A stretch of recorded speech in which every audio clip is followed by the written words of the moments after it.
आनंद कंद भगवान की जय। खजरामचंद्र भगवान की जय। अभी तक आपने श्री ब्रह्म पुराण में श्रवण किया चक्षुष तीर्थ को, और आपने कपोत तीर्थ, अनंत तीर्थ और पुरुषोत्तम क्षेत्र की महिमा को श्रवण किया। और अब आप श्रवण करेंगे कांडू मुनि का चरित्र और मुनि पर भगवान पुरुषोत्तम की कृपा। तो व्यास जी कहते मुनिवरों, पुरुषोत्तम क्षेत्र संपूर्ण जीवों के लिए सुखदायी है। संपूर्ण जीवों के लिए सुखदायी है। वह धर्म, अर्थ, काम और मोक्ष चारों पुरुषार्थों के फल को देने वाला है। तो उस तीर्थ में कंडू नाम से एक महादेशी मुनि रहा करते थे, जो परम धार्मिक थे, सत्यवादी थे और पवित्र, जितेंद्रिय और समस्त प्राणियों के हित के लिए तत्पर रहने वाले थे। उन्होंने इंद्रियों को जीतकर क्रोध पर अधिकार प्राप्त कर लिया था। वे वेद और वेदांग के पारंगत विद्वान थे और भगवान पुरुषोत्तम की आराधना करके उत्तम फूल को फूल तो इस प्रकार से आराधना करके उत्तम सिद्धि प्राप्त कर चुके थे। उनके सिवा और भी बहुत से मुनि वहाँ उत्तम व्रत का पालन करते हुए सिद्ध हो चुके थे। तो मुनियों ने पूछा कि साधु शिरोमणि कंडू कौन थे और उन्हें किस प्रकार वहाँ परम गति को प्राप्त किया, हम उनका चरित्र सुनना चाहते हैं, सो आप बताइए। तो व्यास जी कहते हैं कि मुनीश्वरों, कंडू मुनि की कथा बड़ी ही मनोरम है, बड़ी ही मनोरम है। मैं संक्षेप से उसको कहूँगा, सुनो। गोमती नदी के परम मनोहर एकांत तट पर, जहाँ कंद, मूल, फल, समिधा, पुष्प और पुष्प आदि की अधिकता थी, कंडू मुनि का आश्रम वहीं पर था। वहाँ सभी ऋतुओं के फल और फूल सुलभ थे, आसानी से मिल जाते थे। केलों के उद्यान का आश्रम की शोभा बढ़ा रहे थे। वहाँ कंडू मुनि ने व्रत, उपवास, नियम, स्नान और मौन और संयम आदि के द्वारा बड़ी भारी एवं अत्यंत अद्भुत तपस्या की। वे ग्रीष्म ऋतु में पंचाग्नि तपते थे। ग्रीष्म ऋतु तात्पर्य गर्मी के समय में क्या करते थे, चारों तरफ से अग्नि को जलाकर बीच में बैठ के तपस्या किया करते थे। और वर्षा के समय में खुले आसमान के नीचे बैठकर तपस्या करते थे। और हेमंत ऋतु में भीगे वस्त्र पहनकर, हेमंत मतलब सर्दी के समय में, और ऊपर से भीगे वस्त्र पहनकर। तो मुनि की तपस्या का बहुत बड़ा प्रभाव देखकर देवता, गंधर्व, सिद्ध और विद्याधरों को बड़ा विस्मय हुआ। वो सब लोग डर गए, बोले न जाने क्या मांग लेंगे, ये न जाने क्या मांग लेंगे। तो इनकी कठोर तपस्या नितांत आश्चर्यजनक है, और उन्हें तपस्या में स्थित देखकर इंद्र सहित संपूर्ण देवता उनके भय से व्याकुल हो उठे और आपस में परामर्श करने लगे कि उनकी तपस्या में विघ्न डालना चाहते थे। तो त्रिभुवन के स्वामी इंद्र देवताओं का अभिप्राय जानकर एक सुंदरी अप्सरा से बोले। उसका नाम था प्रमलोचा। प्रमलोचा अप्सरा से बोले कि हे प्रमलोचे, तुम शीघ्र ही कंडू मुनि के आश्रम पर जाओ और उनकी तपस्या में विघ्न डालो। तो तुम शीघ्र ही उनके चित्त में क्षोभ उत्पन्न कर दो। किसको? क्षोभ किसे कहते हैं? जो स्थिति को बदल दे, हाँ, जो स्थिति है उसको हिला डुला दे। तो ऐसा करो। तो प्रमलोचा बोली, सुरश्रेष्ठ, मैं सदा आपकी आज्ञा का पालन करती हूँ, मैं सदा आपकी आज्ञा का पालन करती हूँ, और जैसा आप कहते हैं वैसा मैं अवश्य करूँगी। किंतु इस कार्य में तो मेरे जीवन का संदेह, क्योंकि महाराज जी अगर क्रोधित हो गए तो क्या होगा, मेरा श्राप दे देंगे या कोई भी और समस्या हो सकती है। तो महाराज, मैं मुनिवर कंडू के से बहुत डरती हूँ। वे ब्रह्मचर्य के व्रत के पालन में रहते हैं, अत्यंत उग्र हैं, उनकी तपस्या बहुत तीव्र है। वे अग्नि और सूर्य के समान तेजस्वी, उनकी तपस्या बहुत तीव्र है। तो मुझे अपनी तपस्या में विघ्न डालने आई हुई जानकर परम तेजस्वी कंडू मुनि कुपित हो उठेंगे और मुझे शाप दे देंगे। ये सुनकर इंद्र ने कहा, सुंदरी, मैं कामदेव, ऋतुराज बसंत और दक्षिण समीर को तुम्हारी सहायता करने भेज रहा हूँ। क्या करने? तुम्हें अकेले नहीं जाना, कामदेव को भी भेज रहा हूँ मैं, और भी कुछ लोग हैं जो ऋतुराज बसंत हैं, वो भी तुम्हारे साथ जाएंगे। तुम अकेले नहीं जाओ, है कि नहीं? जब चारों तरफ से तुम्हारे वही सैनिक साथ में होंगे तो फिर डरने की क्या बात। इन सब के साथ उस स्थान पर जाओ जहाँ में मुनि रहते हैं। तो इंद्र का ये वचन सुनकर मनोहर नेत्रवाणी प्रलोचक कामदेव आदि के साथ आकाश मार्ग से कंडू मुनि के आश्रम पर गई। वहाँ पहुँचकर उसने एक बहुत सुंदर वन देखा। तो तीव्र तपस्या में लगे हुए पाप रहित मुनिवर कंडू भी आश्रम पर ही दिखाई दिए।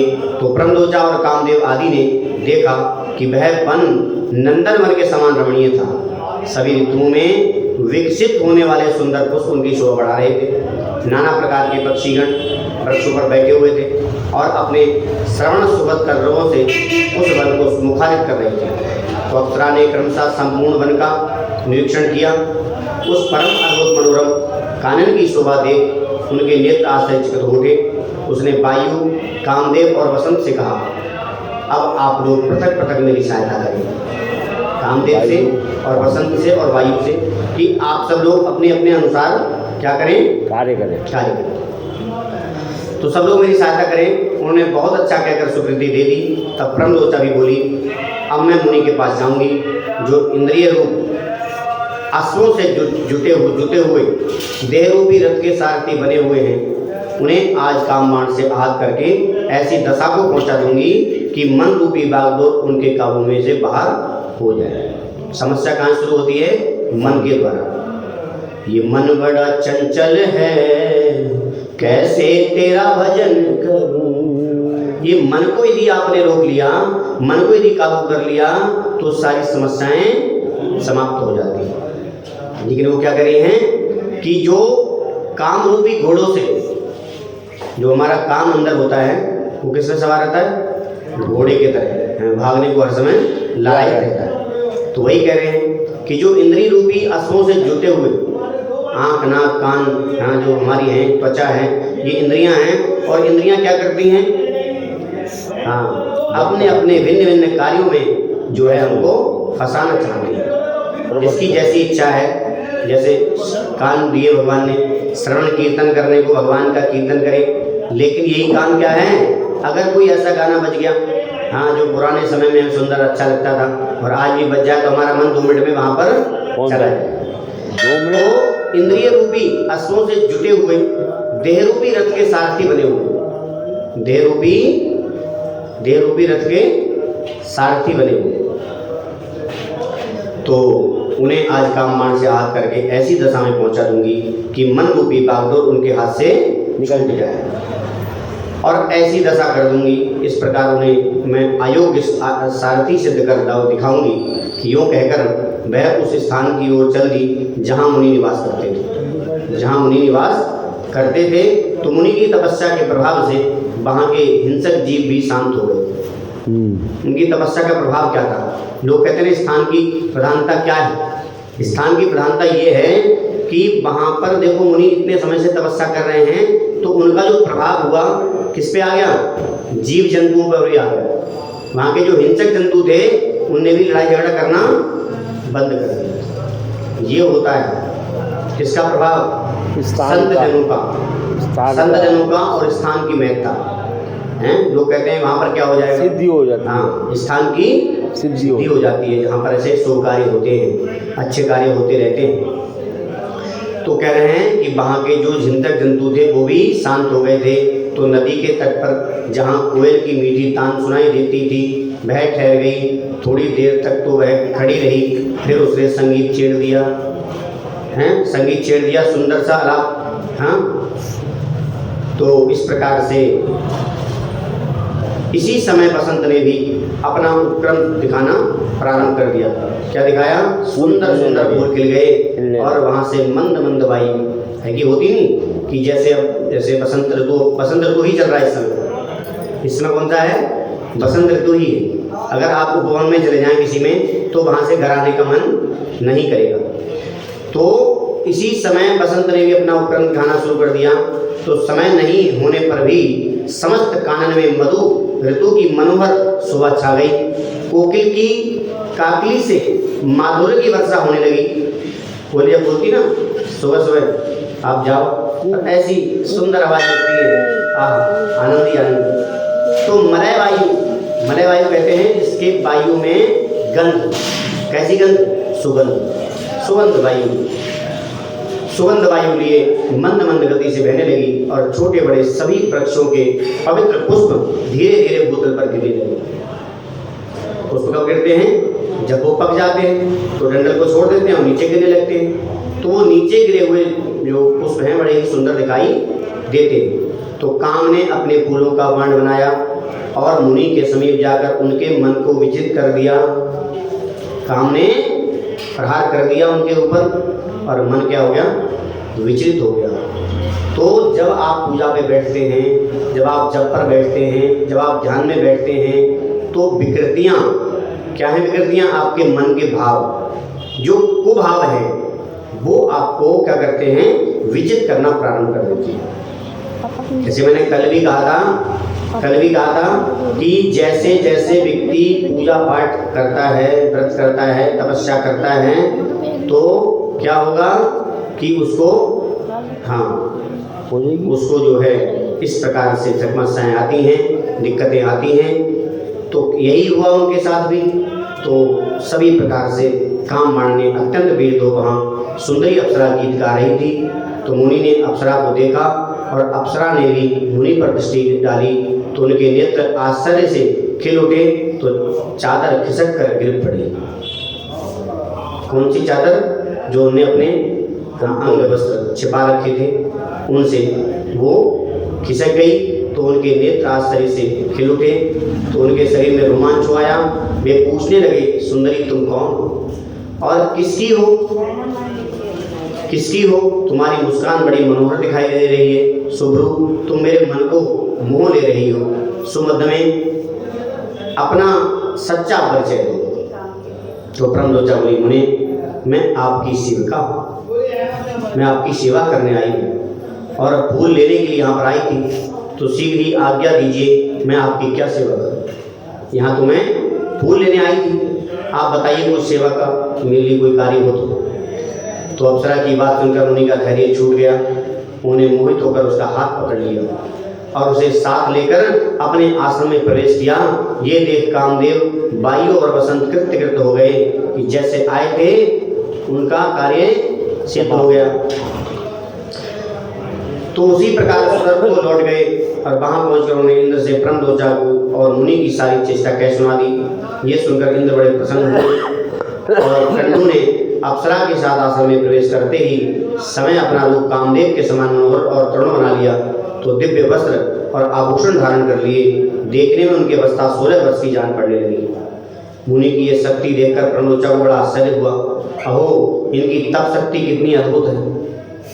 क्योंकि पहले तो 60 साल के बुढ़े से दिखाई दे रहे थे, अब 16 साल लेकिन जैसे ही इनने अंदर प्रवेश किया तो सुंदर शरीर बना लिया और सुंदर वस्त्रों को धारण कर लिया। तो 16 वर्ष की अवस्था वाले लगने लगे।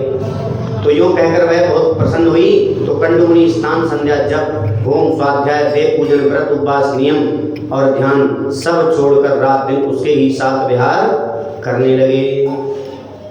इसी में उन्हें आनंद आने लगा। उनका हृदय कामदेव के वशीभूत हो गया। अतः वे अपनी तपस्या की हानि नहीं समझ पाए कि मेरी तपस्या की हानि हो रही है। तो इस प्रकार से मुनि कंडू अपने उनके साथ सांसारिक विषय भोगों में आसक्त हो गए।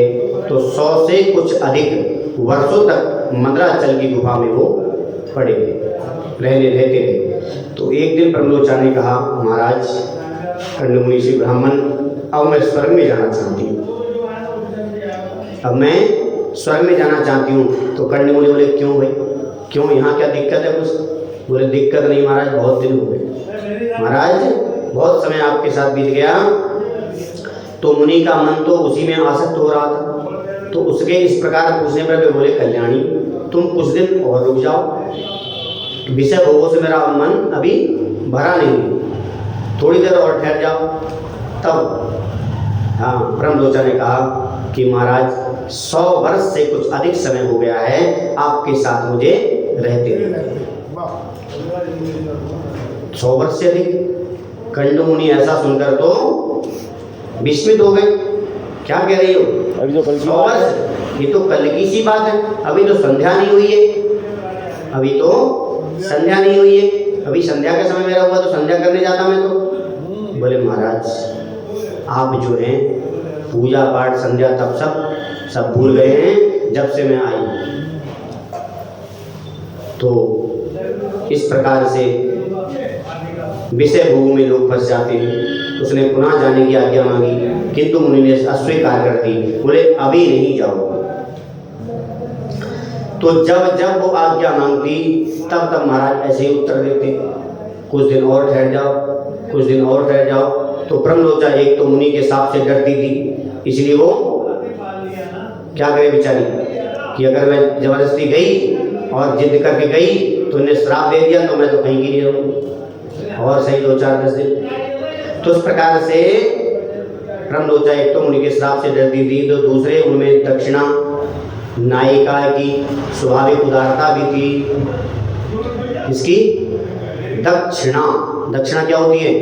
यही नहीं होती दक्षिणा, जो दक्ष हो, दक्ष मतलब परिपूर्ण कर दे, जो मन को परिपूर्ण कर दे, प्रसन्न कर दे, उसे दक्षिणा कहते हैं। दक्ष प्रजापति थे वो तो। दक्षिणा का तात्पर्य है जो दक्ष करने की सामर्थ्य रखता हो, पूर्ण करने की सामर्थ्य रखता हो, जो मन को हर्षित करने की सामर्थ्य रखता हो, जिसके बाद व्यक्ति को और किसी चीज की इच्छा न रह जाए, उसे कहते हैं दक्षिणा। तो एक तो उनमें दक्षिणा और दूसरी नायिका। कौन थी वो? नृत्यांगना। नहीं, नृत्यांगनी नायिका होती है। जैसे नायक होता है किसी पात्र होता है ना, जैसे कोई आप इंद्र ने उनको जो है वो बना के भेजा था एक घटनाक्रम जो हुआ उसकी नायिका। एक मतलब नाटक कहते हैं, मेन जो है मेन हीरो, हीरोइन आपकी भाषा में हीरोइन कहते हैं, तो नायिका कहते हैं उसे।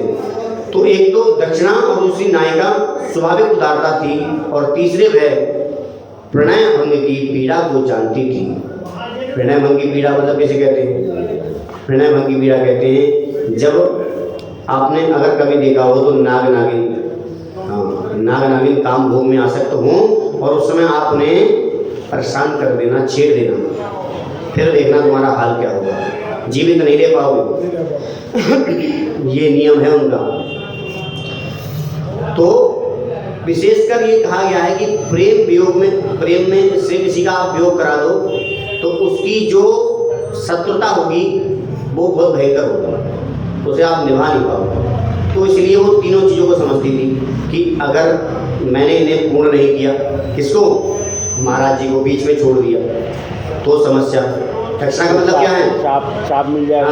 दक्षिणा का मतलब क्या है? पूर्ण करना।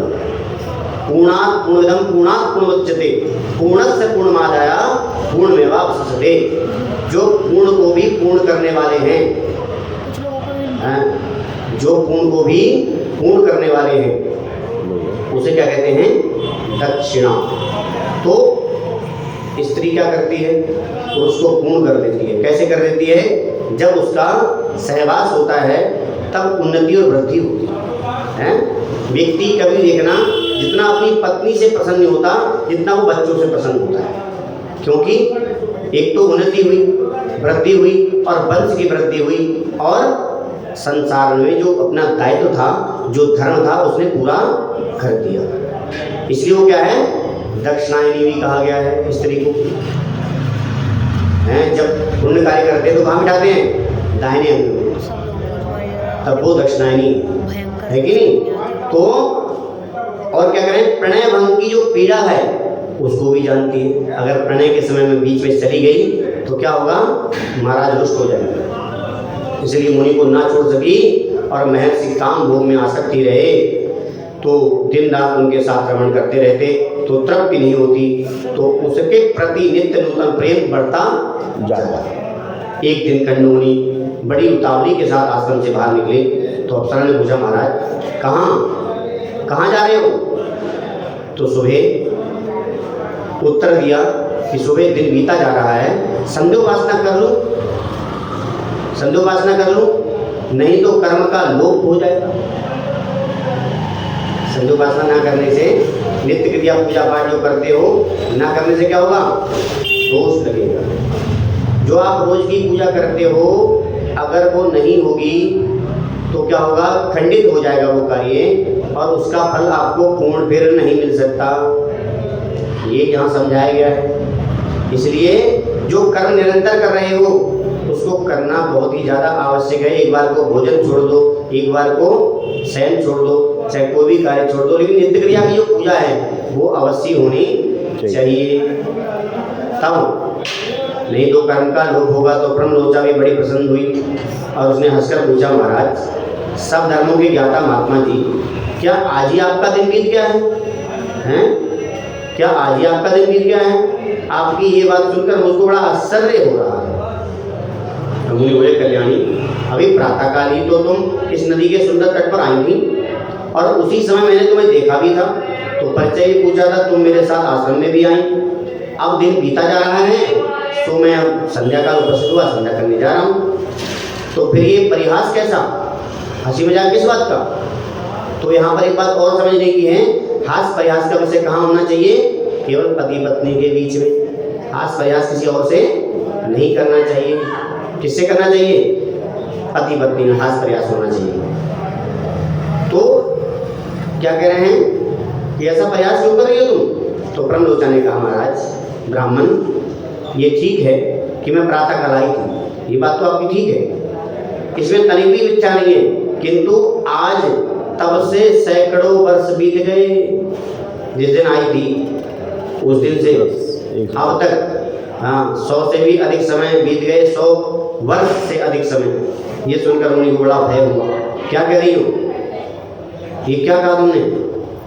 चौंकाने वाली बात कह दी। तो उन्होंने विशाल नेत्र वाली अप्सरा से पूछा, भीरू तुम बताओ तो सही, तुम्हारे साथ निरंतर भ्रमण करते हुए अब तक मेरा कितना समय बीता है? तो ब्रह्मलोचा बोली, मुनि मेरे साथ आपके 907 वर्ष 6 महीने और 3 दिन बीत चुके हैं और आपकी संध्या इतने समय के बाद होती है। आपकी संध्या इतने समय के बाद होती है। तो ब्रह्मलोचा बोली, ब्राह्मण आपके समीप में झूठ कैसे बोल सकती हूँ, विशेषता ऐसे अवसर पर जबकि आप धर्म मार्ग का अनुसरण करते हुए पूछ रहे हैं। कब? भाई हास प्रयास का कोई समय होता, हम चौपड़ खेल रहे होते, कोई और खेल खेल रहे होते तो मैं कुछ कह भी देती, लेकिन इस समय तो आपसे बिल्कुल झूठ नहीं बोल सकती, क्योंकि आप क्या करने जा रहे हो? आप संध्या करने जा रहे हैं। आपका मन धार्मिक हो गया है, काम वासना से बाहर निकल आया है, तो मैं क्या झूठ कैसे बोल सकती हूँ? तो अप्सरा की बात सुनकर उन्हें बड़ा कष्ट हुआ। वे स्वयं ही अपनी निंदा करते हुए बोली, हाय ये दुख मुझ दुर्सारणी को धिक्कार है, मुझ दुराचारी को धिक्कार है। हाय मेरी तपस्या नष्ट हो गई, ब्रह्मवेत्ताओं का जो धन है वह चला गया। ब्रह्मवेत्ताओं का धन क्या है? तपस्या है कि नहीं? वो चला गया। तो जान पड़ता है मेरा विवेक भी छिन गया है, मेरा विवेक भी छिन गया है। विवेक मतलब क्या? सोचने समझने की शक्ति थी, वो से लग रहा है कहीं चली गई। तो मनुष्यों को मुंह में डालने के लिए ही किसी ने युवती नारी की सृष्टि की। क्या कह रहे हैं? मुंह में डालने के लिए ही किसी ने, अब किसी ने की, भगवान ने की है कि नहीं? युवती नारी की सृष्टि की है। मुझे तो अपने मन को जीतकर क्षुधा, पिपासा, राग, द्वेष, जरा, मृत्यु इन 6 उर्मियों से अतीत पर ब्रह्म का ज्ञान प्राप्त करना चाहिए था। इसके विपरीत जिसने मेरी ऐसी दुर्गति की है उस काम रूपी महान ग्रह को धिक्कार है। किसने किया ये सब इंद्र ने करा था। और काम काम रूपी जो मेरे अंदर काम है उसी ने ये समस्या पैदा की, उसको धिक्कार है, उसको धिक्कार है। इसने आज मेरे संपूर्ण वेदों के स्वाध्याय, व्रत, समस्त साधनों पर पानी फेर दिया। इस प्रकार स्वयं ही अपनी निंदा करके वे धर्म के ज्ञाता उन्हें पास ही बैठी हुई उस अप्सरा से बोले, पापनी तेरी जहाँ इच्छा हो वहाँ चली जा, तेरी जहाँ इच्छा हो वहाँ चली जा। तूने जो करना था तूने तो पूरा कर लिया, और मैं तुझे अपने क्रोध की प्रचंड आग से जो भस्म नहीं करता हूँ इसका भी एक कारण है। प्रचंड आग से मैं भस्म कर सकता हूँ, यश चला जाएगा उसका, हाँ मुनि का। तो सत्पुरुषों को की मैत्री 7 पग एक साथ चलने से हो जाती है। सत्पुरुषों से मैत्री कैसे हो जाती है? 7 पग साथ साथ चलने से ही हो जाती है। तो इसलिए ही 7 फेरों का विधान बनाया। अन्यथा फेरों का विधान कितना है? केवल 4। 4। तो मैं तो तेरे साथ चिरकाल तक निवास कर चुका हूँ, अथवा तेरा क्या दोष है, तेरी क्या हानि करूँ? सारा दोष तो मेरा ही है, क्योंकि मैं ही ऐसे अजितेंद्रिय निकला।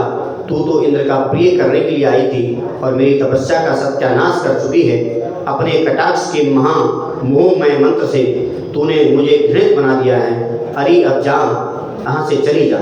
इस प्रकार मुनिवर कंडू ने जब क्रोधपूर्वक उसे फटकारा, तब वह कांपती हुई आश्रम से बाहर निकली और आकाश मार्ग से जाने लगी।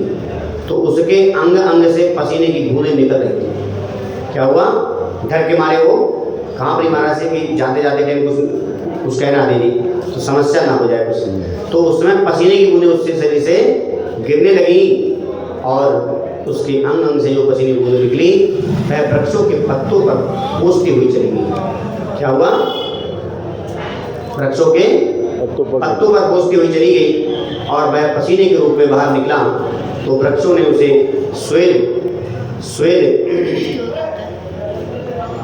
श्वेत बिंदुओं के रूप में ग्रहण कर लिया और वायु ने इन सबको एकत्रित करके एक गर्भ का रूप बना दिया। फिर चंद्रमा ने अपनी अमृतमयी किरणों से उस गर्भ को धीरे धीरे पुष्ट किया। उससे मारिसा नाम की कन्या उत्पन्न हुई। कौन? मारिसा नाम की कन्या उत्पन्न हुई। तो इस प्रकार से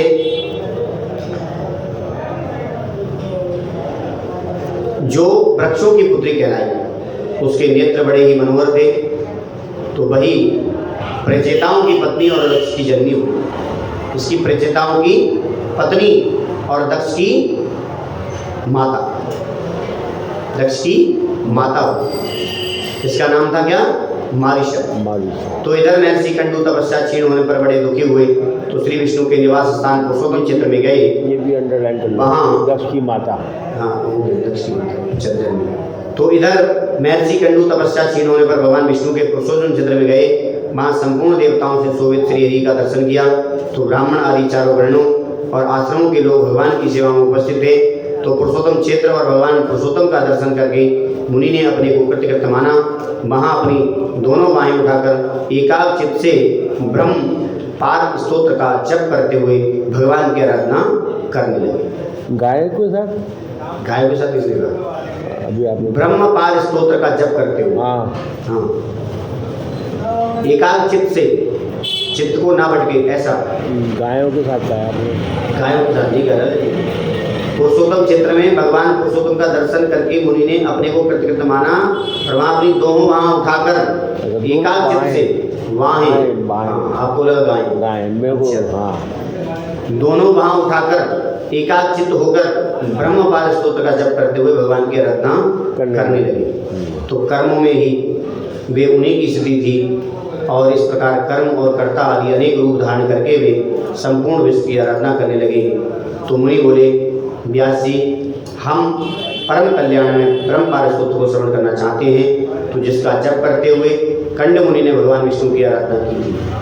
जो मुनि कथा सुन रहे हैं उन्होंने कहा कि हम उस स्तोत्र को सुनना चाहते हैं जिस स्तोत्र से उन्होंने भगवान की आराधना की। कंडू मुनि ने की थी। तो व्यास जी कहते हैं भगवान विष्णु सबके परम पार अंतिम प्राप्य है। पहले तो सभी वस्तुएं आती हैं, सभी चीज़ें आती हैं, लेकिन अंत में भगवान विष्णु ही खुद आते हैं। हाँ, स्वयं केवल अंत में। तो वही है ब्रह्म पार स्तोत्र, इसलिए उसको ब्रह्म पार कहा गया है। वे अपार भवसागर से पार उतारने वाले हैं, पर शब्द वाच्य आकाश आदि पंच महाभूतों से वे परे हैं। तो परमात्मा स्वरूप हैं, तो वेदों की भी पहुँच से भी परे हैं, उन्हें ब्रह्म पार कहते हैं। तो वे दूसरों के लिए पार ब्रह्म स्वरूप हैं और उन्हें पाकर सब प्राणी सदा के लिए पार हो जाते हैं। तो इसलिए वे पर के भी परे हैं, इंद्रिय मन आदि के भी अगोचर हैं। इंद्रिय और मन से उनको प्राप्त नहीं किया जा सकता, इनसे और आगे बढ़ के उनको प्राप्त करना चाहिए। तो वे कारण में स्थित होते हुए भी स्वयं भी कारण रूप हैं। वे कारण में स्थित भी हैं। क्या करें? सब कार्य वही कर रहे हैं, कारण प्रकट वही करते हैं। ऐसा क्यों हो रहा है? वो कर रहे हैं। कौन कर रहे हैं? नारायण। और लेकिन करते भी वही। कारण में स्थित होते हुए भी स्वयं ही कारण रूप हैं और कारण के भी कारण हैं। परम कारणभूत प्रकृति के कारण भी वही है। तो कार्यों में उन्हीं की स्थिति है। इस प्रकार कर्म और कर्ता आदि अनेक रूप धारण करके वे स्वयं ही संपूर्ण विश्व की रक्षा कर रहे हैं। हाँ तो बिल्कुल। ब्रह्मा ही प्रभु हैं, ब्रह्म ही सर्वरूप हैं, ब्रह्म ही प्रजापति हैं तथा अपनी महिमा से कभी च्युत न होने वाले हैं। वह ब्रह्म अविनाशी, नित्य और अजन्मा हैं। वही क्षय आदि संपूर्ण विकारों के संपर्क से रहित भगवान विष्णु हैं। वे भगवान पुरुषोत्तम ही अविनाशी हैं, अजन्मा हैं, नित्य हैं, ब्रह्म हैं। उनके प्रभाव से मेरे राग आदि समस्त दोष नष्ट हो जाएं। तो मुनि के उस ब्रह्म पार सूत्र का जप सुनकर और उनकी दृढ़ता पराभक्ति को जानकर भक्तवत्सल भगवान पुरुषोत्तम बड़े प्रसन्न हुए और उनके पास आकर बोले, मुने तुम्हारे मन में जो भी अभिलाषा हो सो कहो, मैं तुम्हें वरदान देने आया हूँ। सुब्रत तुम कोई वर मांग लो। तो देवाय देव भगवान चक्रपाणी के ऐसे वचन सुनकर मुनि ने सहसा आंखें खोल ली और देखा कि भगवान उनके सामने खड़े हैं। तब उनका शरीर तीसी के फूल के समान श्याम था। किसका? केसी। भगवान का। केसी नहीं, तीसी। तीसी। तीसी के फूल, तीसी का फूल होता है। केसू के फूल। केसू नहीं, केसू अलग है, तीसी अलग है। तीसी के फूल के समान उनका रंग कैसा है? श्याम है। हाँ, तो तीसी का फूल जो है बीच में हल्का सा नीला होता है और बाहर थोड़ा सा पीला और उसके बाद वाइट, 3 रंग होते हैं उसके। हाँ, मुझे ध्यान में आया थोड़ा सा। तो इस प्रकार से ऐसा ही सुंदर रूप है भगवान का, तीसी के फूल के समान श्याम रंग है। तो उन्होंने आंखें खोली और भगवान के दर्शन किए। हाथों में शंख चक्र गदा शोभा पाते थे, तो माथे पर मुकुट और भुजाओं में भुजबंद शोभा पा रहे हैं। 4 भुजाएं हैं, अंग अंग से उदारता टपक रही है। सुंदर पीताम्बर धारण कर रखा है, श्रीवत्स का चिन्ह उनके वक्षस्थल पर दिखाई दे रहा है। तो श्रीहरि समस्त सुरक्षणों से युक्त हैं और उनके अंगों में सब प्रकार के रत्नमय आभूषण शोभा पा रहे हैं। तो श्रीअंग में दिव्य चंदन लगा हुआ है और दिव्य हार उनकी शोभा बढ़ा रहे हैं। इस प्रकार भगवान की झांकी देखकर कंड मुनि के शरीर में रोमांच हुआ और उन्हें दंड की भांति लेट कर ऐसे डंडा एक आप जमीन पे डाल दो, तो ऐसे ही दंड की भांति लेकर साष्टांग प्रणाम किया और कहा, आज मेरा जन्म सफल हो गया, आज मेरा जन्म सफल हो गया और मेरी तपस्या का फल मुझे मिल गया। यूँ कहकर मुनि ने भगवान की स्तुति आरंभ की। कंडू कहते हैं, नारायण हरे श्री कृष्ण श्री वत्सांग जगतपते जगतबीज जगतधाम जगत साक्षी, आपको मैं नमस्कार करता हूँ। ऐसा प्रणाम किया भगवान को। तो अव्यक्त विष्णु आप ही सबकी उत्पत्ति के कारण, प्रकृति और पुरुष दोनों से उत्तम होने के कारण आपको पुरुषोत्तम कहते हैं। किस लिए कहते हैं? पुरुषोत्तम। प्रकृति और पुरुष दोनों से उत्तम। प्रकृति और पुरुष से उत्तम कोई नहीं है ना, लेकिन उनसे भी ऊपर की स्थिति है आपकी। तो हे कमल नयन, हे गोविंद, हे जगन्नाथ, आपको मैं नमस्कार करता हूँ। आप हिरण्यगर्भ है, सोने का अंडा आप हैं। सोने का अंडा आप ही हैं, जो सर्वप्रथम जिसकी उत्पत्ति हुई। लक्ष्मी के पति आप हैं, पद्मनाभ आप हैं, आप सनातन पुरुष हैं। ये संपूर्ण पृथ्वी आपके ही गर्भ में है। किसके गर्भ में है? भगवान विष्णु के गर्भ। ये पृथ्वी आपके गर्भ में है। ये ध्रुव है और ईश्वर है। ध्रुव है, ये ध्रुव है। ध्रुव मतलब सेंटर पॉइंट, स्थिर। ध्रुव मतलब स्थिर। ध्रुव का अर्थ यहाँ पर है स्थिर। ध्रुव के कैसे कहते हैं? जो एक स्थान पर रुका हुआ भी होती है ना, एक स्थान पर जहाँ रुका हुआ है, और वो केंद्र बिंदु है पूरे ब्रह्मांड का। हाँ, पूरे ब्रह्मांड का। तो आप ध्रुव हैं और आप क्या हैं? आप पुरुषोत्तम हैं, हिरण्यगर्भ हैं और आप ऋषिकेश हैं और आप ही ईश्वर हैं। आपको नमस्कार करता हूँ। आप अनादि हैं, आप अनंत हैं, आप अजय हैं, आप विजयी पुरुषों में श्रेष्ठ हैं। आपकी जय हो। हे श्री कृष्ण, आप अजित हैं, अखंड हैं, श्रीनिवास हैं, आपको नमस्कार करता हूँ। और आप ही बादल हैं, धूप हैं, वर्षा हैं, गर्मी है। आपका पार पाना कठिन है, आप बड़ी कठिनाई से प्राप्त होते हैं। दुख और पीड़ाओं का नाश करने वाले हरे, जल में शयन करने वाले नारायण, आपको नमस्कार करता हूँ। अव्यक्त परमेश्वर, जिसके बारे में कुछ कहना बड़ा मुश्किल है। आप संपूर्ण भूतों के पालक हैं, ईश्वर हैं। भौतिक तत्वों से आप कभी क्षुब्ध होने वाले नहीं हैं। संपूर्ण प्राणी आप में ही निवास करते हैं। आप सब भूतों की आत्मा हैं। संपूर्ण भूत आपके गर्भ से स्थित हुए हैं। आपको मैं नमस्कार करता हूँ। आप यज्ञ हैं, आप यज्ञधर हैं, आप यज्ञधाता हैं और अभय देने वाले हैं। यज्ञ आप में गर्भ में स्थित है। आपका श्रीअंग सुवर्ण के समान कांतिमान है। प्रश्न गर्भ आपको नमस्कार करता हूँ। आप क्षेत्रज्ञ हैं, क्षेत्र के पालक हैं, क्षेत्री हैं, क्षेत्रहंता हैं, क्षेत्रकर्ता हैं, जितेंद्रिय हैं, क्षेत्रात्मा हैं, क्षेत्र से रहित भी हैं और क्षेत्र के सृष्टा भी। आपको मैं चारों तरफ से नमस्कार करता हूँ। एक गुणालय, एक गुणावास, एक गुणाश्रय, एक गुणावाह, एक गुणभोक्ता, एक गुणाराम, एक गुण त्यागी, ये सब आपके ही नाम कहे गए हैं। मैं आपको बारंबार प्रणाम करता हूँ।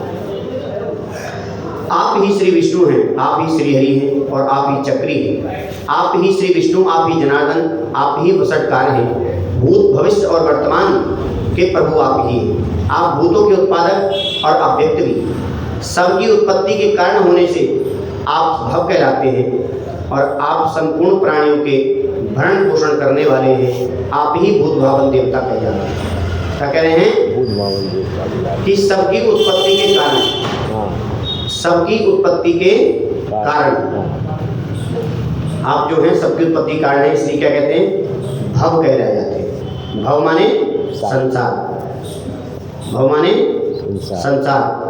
तो भूतों के उत्पादक होने से अव्यक्त और सबकी उत्पत्ति कारण होने से आप भव कहलाते हैं।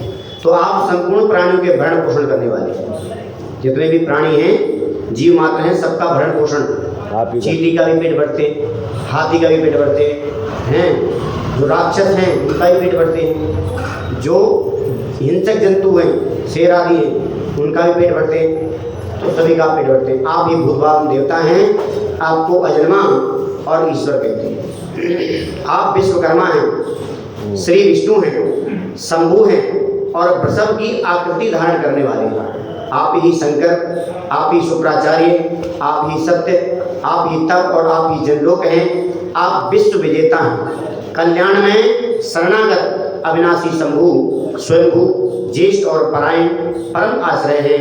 आदित्य, ओंकार, प्राण, अंधकार नाशक सूर्य, मेघ, सर्वत्र मेघ और देवताओं के स्वामी ब्रह्मा आप ही हैं।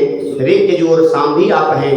आप ही सबकी आत्मा माने जाते हैं और आप ही अग्नि हैं, आप ही वायु हैं, आप ही जल हैं और आप ही पृथ्वी। सृष्टा, भोक्ता, होता, हविष्य यज्ञ और पृथ्वी भी आप ही हैं। इस प्रकार से आप ही सबका दमन करते हैं और शत्रुओं के नाशक भी आप ही हैं। और आप ही रात्रि हैं। विद्वान पुरुष आपको ही वर्ष कहते हैं। आप ही काल हैं, कला हैं, काष्ठा हैं, मुहूर्त हैं, क्षण हैं और लव भी आप ही हैं। लव कितना समय होता है? बहुत छोटा समय जो है सब लव है। क्षण किसे कहते हैं?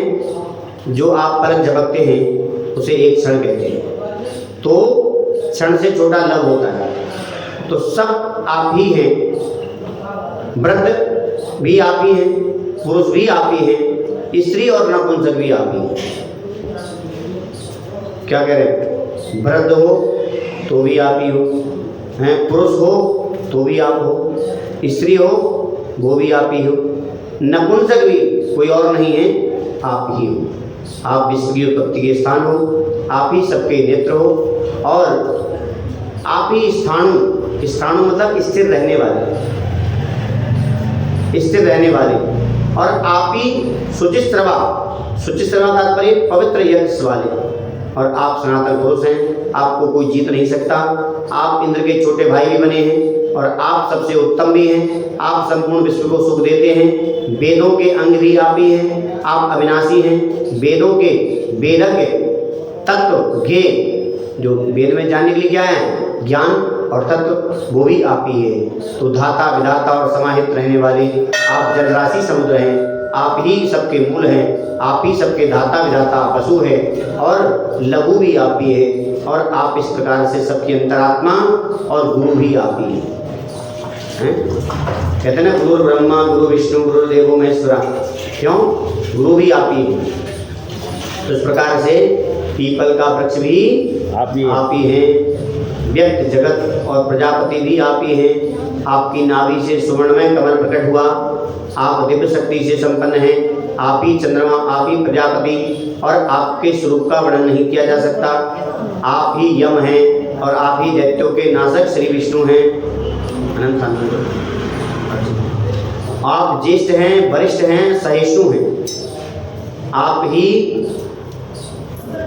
यज्ञ रूप हैं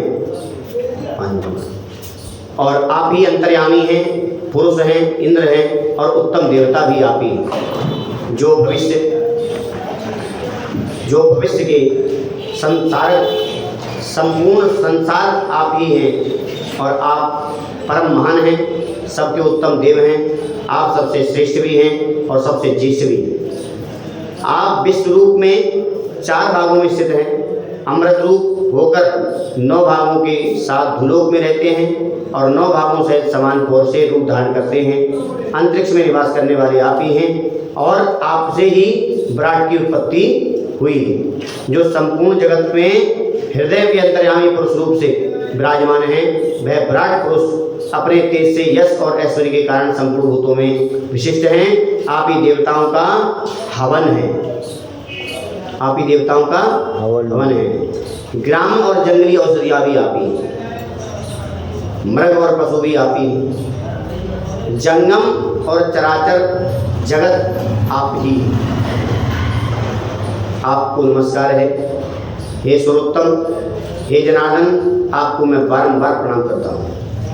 योगी गम्य परमेश्वर, योगी मतलब जो योगी लोग जिनके लिए प्रार्थना करते हैं, जिनके लिए तपस्या करते हैं, वही आप हैं। हे नारायण, मैं आपको नमस्कार करता हूँ। आप विशाल नासिका वाले, अश्व के मुख है गिरी वाले, महापुरुष, मधु और कैटभ का नाश करने वाले और महाकूर्म रूप का धारण करने वाले, आपने ही पहले पैर बराह रूप धारण किया, अतः आप आदि वराह कहलाते हैं। और शेष नाग की सुंदर सैया पर आप शयन करते हैं, जिनके कानों में सुवर्ण एवं रत्नों के बने हुए दिव्य कुंडल झिलमिला रहे हैं, उन आप भगवान विष्णु को नमस्कार करता हूँ। इस प्रकार से कंडु मुनि के इस प्रकार स्तुति करने पर भगवान विष्णु ने प्रसन्न होकर महामुनि, मुनि श्रेष्ठ, तुम मुझसे कुछ जो मांगना चाहते हो सो मांग लो। तो कंडु जी कहते हैं, जगन्नाथ, ये संसार अत्यंत दुष्कर है और रोमांचकारी भी है। दोनों बातें कह रहे हैं कि दुष्कर है, आसानी से इसे तरा नहीं जा सकता, क्योंकि बार बार आपने जो स्थिति बना रखी है, जन्म मृत्यु की वही प्राप्त होते हैं, और कोई बिरला है जो तर जाते हैं। लेकिन रोमांचकारी भी है, इसमें आनंद भी बहुत आता है, इसमें दुखों की अधिकता भी है। ये अनित्य है और केले के पत्ते की भांति सारी, केले के पत्ते के भांति सारी मतलब केले का पत्ता इतना बड़ा तो है, लेकिन उसमें है कुछ नहीं पानी के अलावा। उसमें पानी के अलावा लकड़ी नहीं है, बाद में किसी काम आ सके, किसी काम नहीं आता बाद में, है कि नहीं। तो इसी प्रकार से संसार भी है, तो इसमें ना कहीं आश्रय है और ना अवलंब। ये जल के बुलबुलों की भांति चंचल है, इसमें सब प्रकार के उपद्रव भरे हुए हैं। ये दुस्तर होने के साथ ये अत्यंत भयानक भी है। मैं आपकी माया से मोहित होकर चिरकाल से इस संसार में भटक रहा हूँ, किंतु कहीं भी शांति नहीं पाता। मेरा मन विश्व में आसक्त हो गया था। हे देवेश, इस संसार के भय से पीड़ित होकर आज मैं आपकी शरण में आया हूँ। हे श्री कृष्ण, आप इस भवसागर से मेरा उद्धार कर दीजिए। हे सुरेश्वर, मैं आपकी कृपा से आपके ही सनातन पद को प्राप्त करना चाहता हूँ, जहाँ जाने से फिर इस संसार में आना नहीं पड़ेगा। तो भगवान ने कहा, मुनीश्वर, तुम मेरे भक्त हो, सदा मेरी आराधना करते रहो, तुम्हें मेरे प्रसाद से अभीष्ट मोक्ष पद की प्राप्ति होगी। तो विप्रवर, मेरे भक्त क्षत्रिय, वैश्य, स्त्री, शूद्र तथा आंत्यजन भी परम सिद्धि को प्राप्त होते हैं। फिर तुम जैसे तपस्वी ब्राह्मण की तो बात ही क्या है। चांडाल भी यदि उत्तम श्रद्धा से युक्त एवं मेरा भक्त हो तो उसे अभी सिद्धि की प्राप्ति हो जाती है, तो फिर औरों की तो बात ही करनी है। तो व्यास जी कहते हैं, यूँ कहकर भक्तवत्सल भगवान विष्णु वही अंतर्ध्यान हो गए। उनके चले जाने पर मुनि कंडु बहुत प्रसन्न हुए और समस्त कामनाओं का त्याग करके स्वस्थ चित्त हो गए। क्या करना पड़ेगा? समस्त कामनाओं का त्याग ही सर्वोत्तम सुख है। तो सभी कामनाओं को त्याग कर स्वस्थ हो गए और समस्त इंद्रियों को वश में करके ममता और अहंकार से रहित हो गए। तो एकाग्रचित होकर भगवान पुरुषोत्तम का ध्यान करने लगे। तो भगवान के निर्लेप, निर्गुण, शांत और समस्त स्वरूप का चिंतन करते हुए उन्होंने दुर्लभ मोक्ष को प्राप्त कर लिया।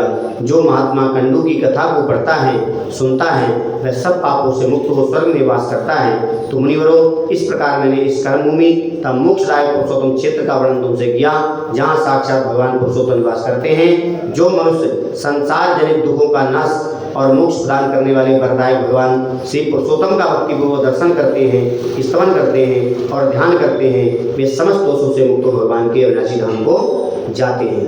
बोल श्री लक्ष्मीनारायण भगवान की, आनंद कंद भगवान की।